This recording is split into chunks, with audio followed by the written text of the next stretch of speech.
की खोज में निकल, तू किस लिए हताश है, तू चल तेरे वजूद की समय को भी तलाश है। ये तुझसे लिपटी बेड़ियां, समझना इनको वस्त्र तू, ये बेड़ियां पिघाल कर बना ले इनको शस्त्र तू। ये जो पंक्तियां मैं बोल रही हूँ, इन पंक्तियों को आप अगले ही कुछ पलों में महसूस करने वाले हैं, क्योंकि शक्ति के इस सफर पर आज हम फिर एक नई कहानी के साथ आपके सामने हाजिर हो गए हैं।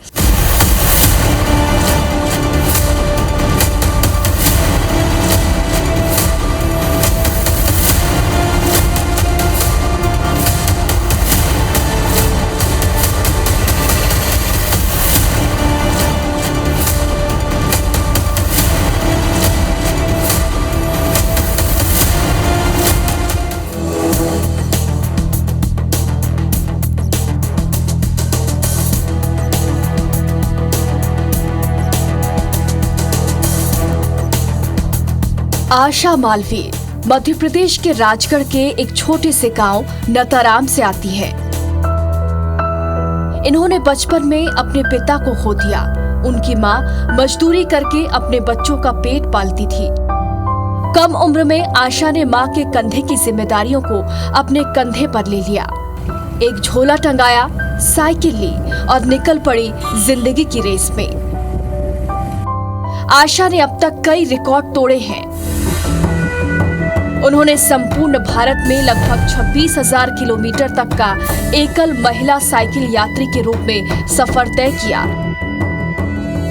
और इस सफर का उद्देश्य था महिला सुरक्षा, महिला सशक्तिकरण। कारगिल से कन्याकुमारी, कन्याकुमारी से कारगिल, सियाचिन और दिल्ली और फिर वापस भोपाल का सफर उन्होंने अकेले तय किया। अगर हम बात करें उनकी सफलता की, तो महज 26 साल की उम्र में इन्होंने 44,500 किलोमीटर की साइकिल यात्रा अकेले कवर की। इनकी उपलब्धियों को सुनकर मन में कई सारे सवाल आते हैं, जैसे कि लड़की होकर घर की दहलीज लांघकर 300 दिन से भी ज्यादा बाहर रहने में कभी डर नहीं लगा। एक साइकिल, एक कपड़े का बैग और जेब में चंद रुपए, इतने में कैसे इन्होंने अपना गुजारा किया? क्या इनके साथ कभी किसी ने छेड़छाड़ नहीं की?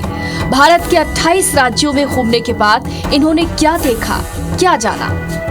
ये देश महिलाओं के लिए कितना सुरक्षित है? और ऐसे कई सारे सवाल हैं, जैसे कि एक लड़की होने के नाते रात में सफर करना क्या मुश्किल नहीं लगा? इन्होंने बिना किसी सहारे के खुद के दम पर भारत यात्रा कैसे तय की? इन सभी सवालों का जवाब जानेंगे हम खुद आशा मालवीय से। तो आपने वो डायलॉग तो जरूर सुना होगा कि हम तो फकीर आदमी हैं साहब, बस झोला उठाए और निकल पड़े। तो आज जिस लड़की से मैं आपको मिलवाने वाली हूँ, जिस शक्ति से मिलवाने वाली हूँ, वो भी एक फक्कड़ लड़की है, जिसने एक साइकिल उठाई और निकल पड़ी भारत की खोज में। निकल पड़ी ये जानने कि आखिर भारत में महिलाओं की क्या स्थिति है, भारत में महिलाओं के लिए कितनी सुरक्षा है। तो चलिए हम आपसे मिलवाते हैं आज की हम मालवीय। जैसा नाम वैसा काम, इनकी आशाएं बहुत ऊंची हैं और इन्होंने अपनी हर एक आशा को पूरा किया है। आशा, बहुत बहुत स्वागत है आपका। और सबसे पहला सवाल हमारा यही है आपसे कि कैसे, मतलब इतनी फक्कड़गिरी कैसे दिमाग में एक ख्याल आया कि बस एक साइकिल उठाई, एक बैग लिया, कपड़े डाले और निकल पड़े? कहाँ से मिली ये प्रेरणा? मुझे इन सभी कार्यों की प्रेरणा मेरी माँ से मिली है। और जब मैं 2 साल की थी तो मेरे फादर की डेथ हो गई थी। माँ मेरी मजदूरी करती थी और इन सब काम को करने से पहले भी मैं स्पोर्ट्स में भी एक नेशनल एथलीट रही हूँ और नेशनल माउंटेनियर भी मैं हूँ और नेशनल साइकिलिस्ट हूँ। ये साइकिल और एथलीट, ये ही क्यों चुना आपने? एथलीट क्यों, पहले एथलीट और फिर साइकिलिंग? ये थोड़ा सा कंफ्यूजिंग है। एक्चुअली जब मैं स्कूल में थी तो बचपन से मेरा सपना था कि मुझे कुछ अलग करना है। तो मेरे पास वहाँ तो कुछ था नहीं, तो स्पोर्ट्स ही था कि मुझे स्पोर्ट्स में कुछ करना है, तो इसलिए मैंने स्पोर्ट्स खेलना चालू किया। और वाकई मुझे भी नहीं पता था कि मैं स्पोर्ट्स खेलते खेलते साइकिलिंग की एक ऐसी दुनिया में पहुंच जाऊंगी कि मैं हिंदुस्तान को अपनी साइकिल से नाप दूंगी। और मेरी पहली यात्रा जो थी वो पूरा भारत मैंने किया है। 26,000 किलोमीटर की यात्रा मेरी रही है। और दूसरी यात्रा मेरी 17,500 किलोमीटर की रही है, जिस भारत को हम कहते हैं कि कश्मीर से कन्याकुमारी या कन्याकुमारी से कश्मीर। लेकिन नए भारत जो हैं, इस नए भारत के निर्माण में हम युवाओं की जो भूमिका है और आज का युवा जो है, आज के युवा में अगर मैं आती हूँ तो मैं आज के भारत को ये बोलती हूँ कि कश्मीर से कन्याकुमारी नहीं, कन्याकुमारी से सियाचिन तक आज का जो नया भारत है वो कश्मीर से सियाचिन तक है। आपने कहा कि आपने जो शुरू में एथलीट्स जो है वो चुना, वो पैसों के लिए चुना क्योंकि आपके पास मजबूरी थी। क्या मजबूरी थी वो? मैम, मेरी फैमिली में मैं अपनी बहन से बड़ी हूँ और मैंने 10th क्लास से पहले एक जॉब की है, प्राइवेट जॉब, कम से कम 5 साल तक। और उस प्राइवेट जॉब को करके मैंने खुद अपनी बहन का शादी किया है। और मेरी बहन का शादी होने के बाद मैंने मैराथन करना चालू किया, हाफ एंड फुल मैराथन। और ऐसे ही मैं मैराथन करती थी कि जिसमें प्राइज़ मनी वगैरह मिलता था। तो इंडिया का मैंने कम से कम 20 से 25 हाफ एंड फुल मैराथन किया है। और उस मैराथन की सारी प्राइज़ मनी को मैंने इकट्ठा करके खुद एक छोटा सा ज़मीन खरीद के मेरी माँ के लिए मैंने घर बनाया। तो दिमाग में क्या रहता था जब आप दौड़ती थी? वो ट्रॉफी आपके दिमाग में रहती थी या फिर आपके दिमाग में रहता था कि जो उसमें प्राइज़ मनी है वो प्राइज़ मनी मुझे चाहिए? मुझे मेरी माँ की आंखों में सिर्फ एक ही चीज़ दिखाई देती है कि देती थी कि मुझे ये पैसा यहाँ से जीतना है और मेरी माँ के लिए अपना घर बनाना है। यही मेरे दिमाग में रहता था। और मेरी माँ का वो चेहरा ही मुझे याद रहता है कि जब भी मैं लाइफ में कुछ करती हूँ कि मेरी माँ पूरे दिन किस समस्याओं से या फिर जितनी गर्मी में हम बाहर नहीं निकल सकते, हमारे माँ बाप हमारे लिए कितना कुछ करते हैं। मतलब आपकी जो शक्ति है, इस शक्ति की प्रेरणा आपकी माँ यानी कि एक दूसरी शक्ति बनी।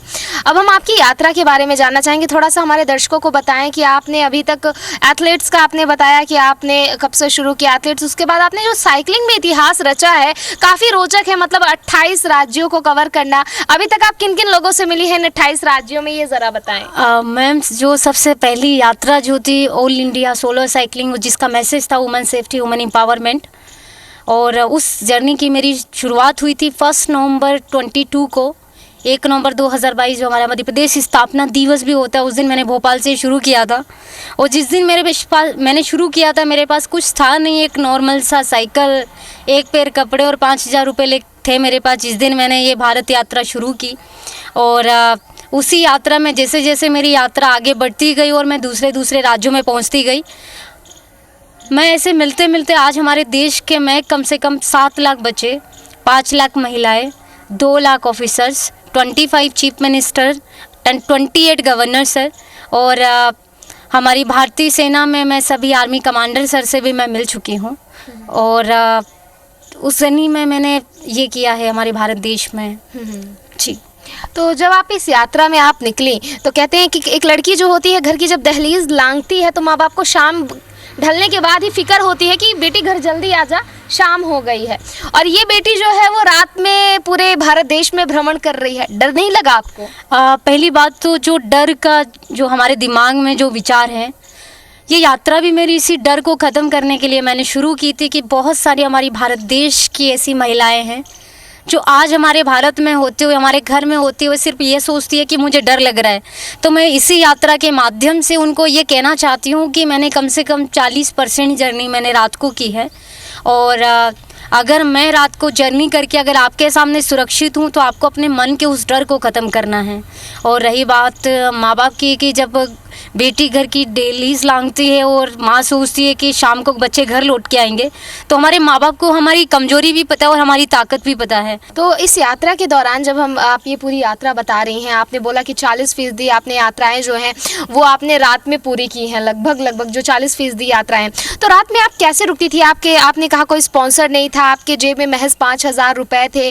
और इस यात्रा के सफ़र में जब रात में आप निकलती थी, सड़कों से गुजरती थी, लड़की थी, ऑब्वियस सी बात है, तो किसी भी तरीके की दिक्कत जो हो वो आपके आड़े आई हो, आपके सबसे अच्छे यादगार पल या फिर कहिए सबसे डरावने पल कि दिल धक कर गया हो कि हाय अब तो मैं गई, ऐसा कोई पल लगा हो? मैम, मैं अगर ऐसे पल की बात करूं कि जिसमें मुझे कभी डर लगा हो, तो डर तो मुझे लाइफ में कभी लगता नहीं। लेकिन हाँ, मेरे लिए मुश्किल ये था कि कोई स्पॉन्सरशिप था नहीं और कोई स्पॉन्सरशिप नहीं था, पैसा उतना नहीं था। लेकिन रुकने के लिए मैं क्या करती थी कि जिस भी जगह पर मैं जाती थी, या डिस्ट्रिक्ट हो या फिर छोटा सा प्लेस हो, तो उस प्लेस पे हमारे अगर डिस्ट्रिक्ट होता है तो डिस्ट्रिक्ट एडमिनिस्ट्रेशन में डीएम सर हो गए या एसपी सर हो गए, उनसे मैं मिलती थी और एवरीडे 150-200 किलोमीटर साइकिलिंग करती थी। और वहाँ पहुँचने के बाद उनसे मिल के मैं बताती थी कि सर मैं ऐसे ऐसे साइकिलिंग कर रही हूँ, मेरा मैसेज ये है और मैं एक दिन यहाँ होल्ड करना चाहती हूँ। तो मैं ऐसे रुकती थी।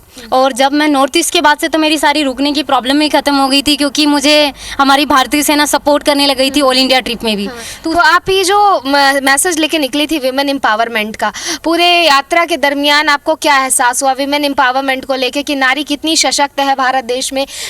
भारत में क्या माहौल आपको नजर आया, क्योंकि आपने 28 राज्यों को कवर किया है, पूरा भारत नापा है आपने, सियाचिन तक आप गई, तो क्या माहौल नजर आया आपको? अगर एम्पावरमेंट की मैं भारत देश में बात करूं तो हमारा भारत देश एम्पावरमेंट की दृष्टि से बहुत आगे बढ़ रहा है। और कहीं ना कहीं महिलाओं में मुझे लगता है कि जो एक सोच होता है किसी चीज़ को, या उस चीज़ को लेकर जो पर्सपेक्टिव होता है, उससे सोच को चेंज करने की ज़रूरत है, क्योंकि कहते हैं कि सोच से भी बहुत सारी चीज़ें हो जाती है। तो एम्पावरमेंट की दृष्टि से हमें अपनी सोच को चेंज करना है। फेमिनिज्म क्या है आशा के नज़र से? फेमिनिज्म क्या है? मेरे लिए यही है मैम कि आप अपना एक पहले तो गोल बनाइए ज़िंदगी का, चाहे वो महिला हो या पुरुष हो, कोई फ़र्क नहीं पड़ता।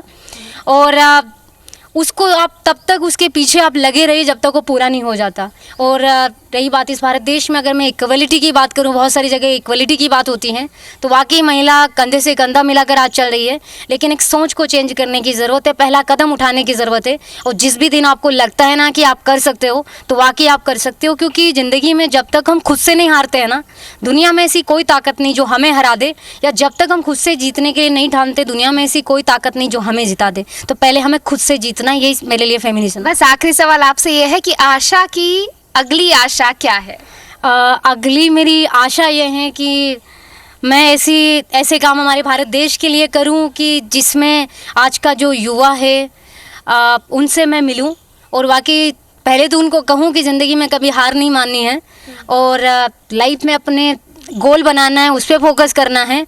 और दूसरा, मैं अगला एक यात्रा भी करने वाली हूँ हमारे भारत में, ईस्ट से वेस्ट, कि इंडिया के लास्ट पॉइंट से लास्ट पॉइंट तक, ताकि मैं वहाँ पर भी जाके हमारे भारत का जो मैसेज है वो पूरे विश्व को दे सकूँ, स्पेशली हमारे मध्य प्रदेश का भी, कि मध्य प्रदेश में ऐसी बेटियाँ भी हैं जो भारत देश को नापने के साथ साथ, चाहे वो पूरब हो या पश्चिम हो या उत्तर हो या दक्षिण हो, भारत के हर कोने में जा सकती है, वो भी अकेले।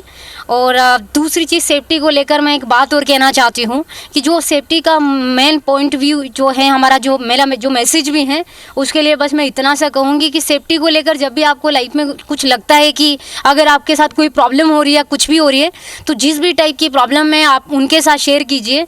और जब मैं रात को ट्रैवल करती थी तो मैं सेफ्टी को लेकर मैं पुलिस को भी मैसेज कन्वे करती थी कि मैं ऐसे ऐसे यात्रा कर रही हूँ और ऐसे ऐसे यहाँ से यहाँ जाने वाली हूँ, तो भी मेरी हेल्प करते थे। तो सेफ्टी का जितने अच्छे से ध्यान हम खुद रख सकते हैं उतना कोई नहीं रख सकता, इसलिए हमारे देश में प्रत्येक नागरिक का जिम्मेदारी जो सेफ्टी का है वो हमें खुद को फॉलो करना है। बहुत शानदार, बहुत खूब।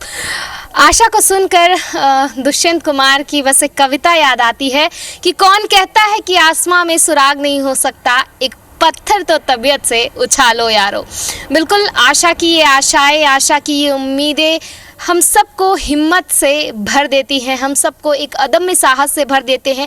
एक ऐसी लड़की जिसने कम उम्र में अपने पिता को खोया, उसके बाद अपने माँ की जिम्मेदारी संभाली और माँ को प्रेरणा माना, अपनी बहन की शादी कराई और एथलीट्स को उसने पैसों के लिए चुना, लेकिन बाद में उसी को अपना जुनून बना लिया और फिर सोलो साइकिलिंग पर फक्कड़ की तरह निकल पड़ी और कोई फ़र्क नहीं पड़ा कि वो लड़की है, रात का अंधेरा है कि क्या है। उन्होंने अपना दिमाग इस्तेमाल किया, उन्होंने अपने इच्छा शक्ति के दम पर पूरे भारत को कवर किया, बिना किसी मदद के, बिना किसी सहानुभूति के, अपने दम पर, अपने आत्मविश्वास के दम पर। और आज वो हमारे सामने एक उदाहरण स्थापित कर रही हैं, एक अदम्य साहस, हिम्मत और शक्ति का। वाकई इनकी कहानी सुनकर मन करता है कहने को कि नारी तू नारायणी है। तो शक्ति के सफ़र में आगे भी हम मिलेंगे, अपने दर्शकों के लिए लाएंगे और कई नई रोचक कहानियां।